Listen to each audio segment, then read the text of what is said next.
long time ago, in a galaxy far, far away. Feel, don't think. Fear is my ally. The Force will be with you. We are encouraged to love. Be mindful of your thoughts. I will not betray the Republic. Hey, Your Worship, I'm only trying to help. Scruffy-looking nerf herder. I'm not afraid. You must unlearn what you have learned.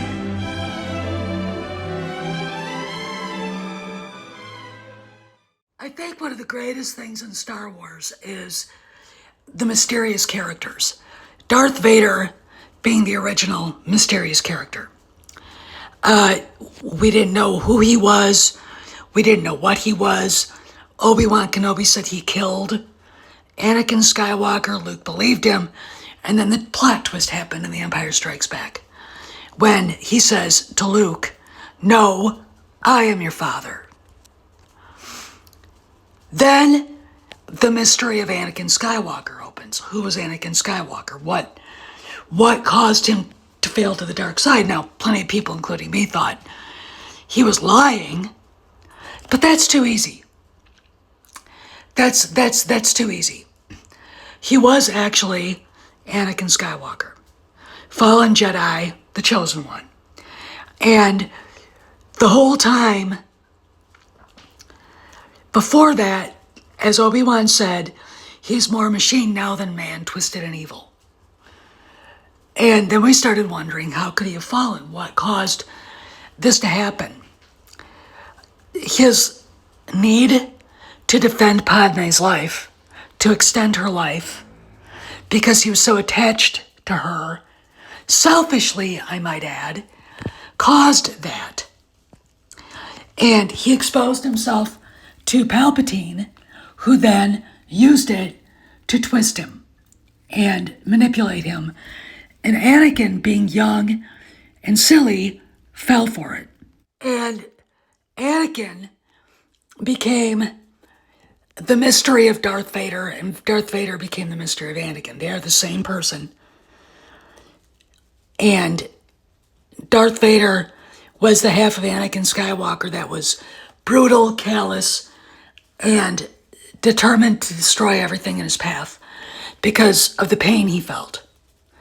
Okay, so we know how Anakin fell, but Jadna Nawood, with his several aliases, him telling Wim, when Wim said, "But the Jedi never leave a man behind," and him saying, that's not exactly true. His dark character at times. Who is he really? Are any of his aliases him? Is even the name Jadna Nawood his real name? All right. And why does he only use the Force in small bits and pieces? Is he a Padawan who fell away and disappeared after Order 66 was declared, his master dead, left behind? Is he an escaped Inquisitor? I mean, Kamran brought that up, and I have to admit, that's a very plausible explanation because of his dark side. And the fact that he could look at the kids with such callousness and threaten their parents with callousness. Is he going to be the bad guy in the end? Okay, these are the things we speculate on.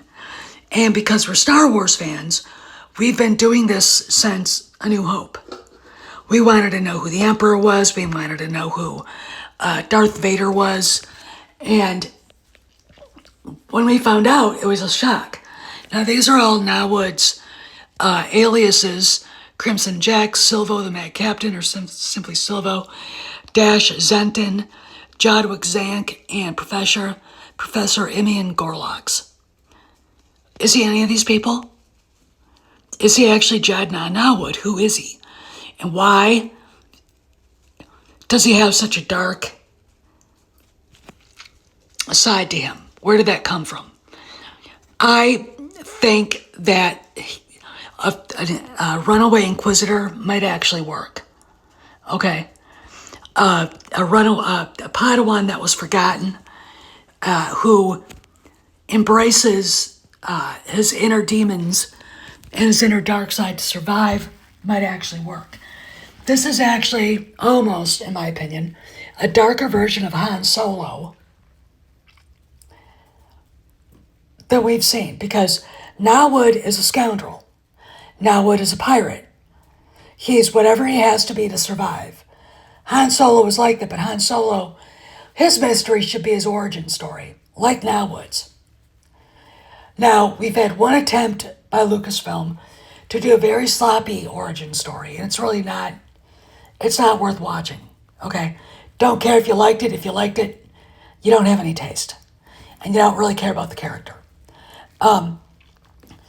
But you would think that Han would be a lot like Nawood, but he's not, and this is the difference.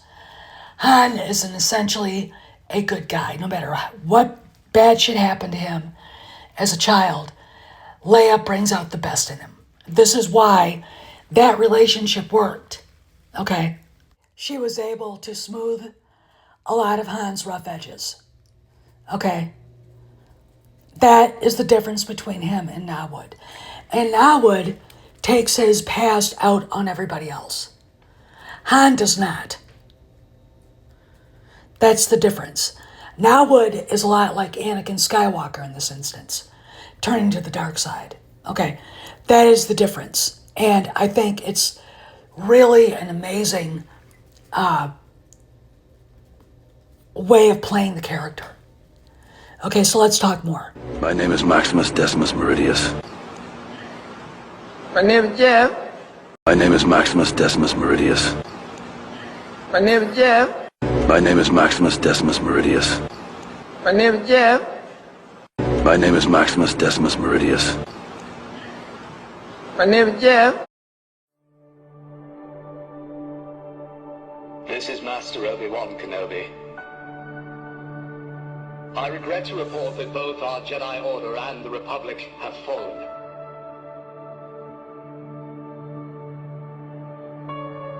With the dark shadow of the Empire rising to take their place.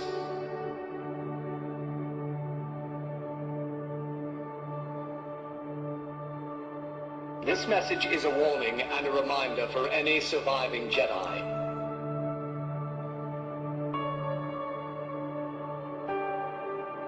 Trust in the Force. Do not return to the temple. That time has passed. And our future is uncertain. We will each be challenged.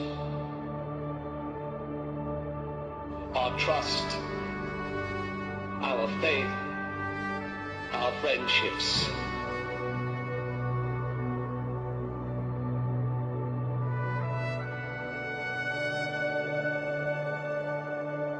But we must persevere.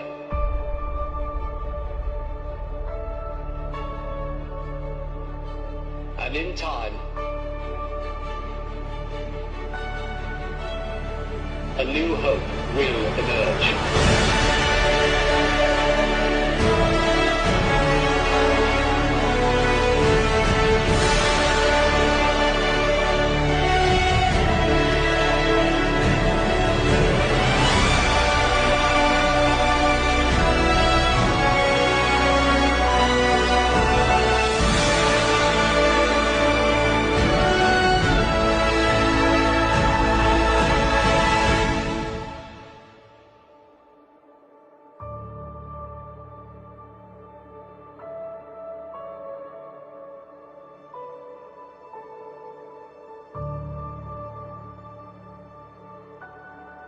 May the Force be with you, always.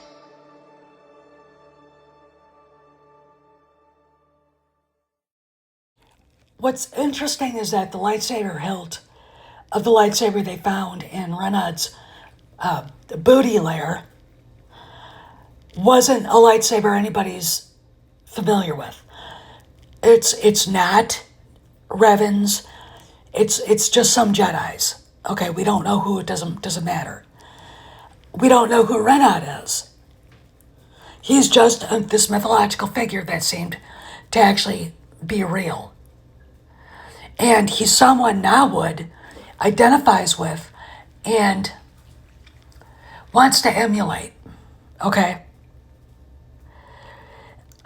This is very interesting to me because then we have the supervisor.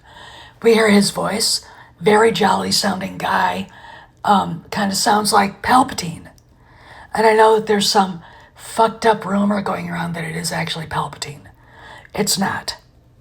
Okay? It's not. All right?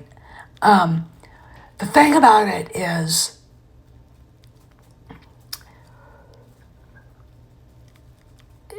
if Renaud's alive and he's hiding there as a supervisor on Ad-Aton, why is he hiding? Is he guarding the treasury? All right, is he guarding the credit safes? The vaults? It's very difficult for us to fathom what could possibly be going on there, because when we saw him, he did a hologram that Nawood put up, and he just sounded like every other pirate on the planet with that arg, arg, that kind of half Cockney, phony British accent. It's very interesting to me watching this, because we have two mysteries. Who is Nawood? Is he a fallen Jedi, or is he a runaway Inquisitor in hiding? And the darkness in him suggests Inquisitor, and the fact that, again, when Wim said the Jedi never leave a man behind, Nawood said that's not necessarily so. All right, which could mean he's an Inquisitor. It also could mean he's a Padawan that got left behind, and had to fend for himself. Obviously, he's been trained to use the Force. Okay, there's the thing. We don't really know what his thing is, what his game is. And then what happens when the pirates either get through or they run into the Republic fleet? Because again, the supervisor says that there's a Republic emissary coming. A Republic emissary. Okay. A Republic emissary shows up in a diplomatic ship, probably escorted by Mon Calamari frigates and X-Wings. Mon Calamari are very tough on pirates. Now, we could have the Millennium Falcon show up. Han wouldn't exactly be kind to them either. Okay, and I would take the Millennium Falcon against that hunk of junk anywhere, anytime. And with a bunch of X-Wings, the pirate ships mincemeat. Okay, it could be anybody. Nawood simply said he was. They all agreed with him. He agreed with them. There you go. But so instead of two mysteries, we've got three. Who is the Republic sending? Who is the supervisor? And what is Nawood's background and what's his deal? Okay, these are the things we got to go into when we watch the final episode, and I hope it's about an hour and a half long. I really do. Anyway, this is Steph. I got to run, and I will see you guys around the galaxy. Have a good afternoon. Oh, and pray for Los Angeles. Harrison Ford had to evacuate his Brentwood house, and this is pretty tough to take in lots of ways. Anyway, I gotta go. See you around the galaxy. Behave, be safe. Talk to you later.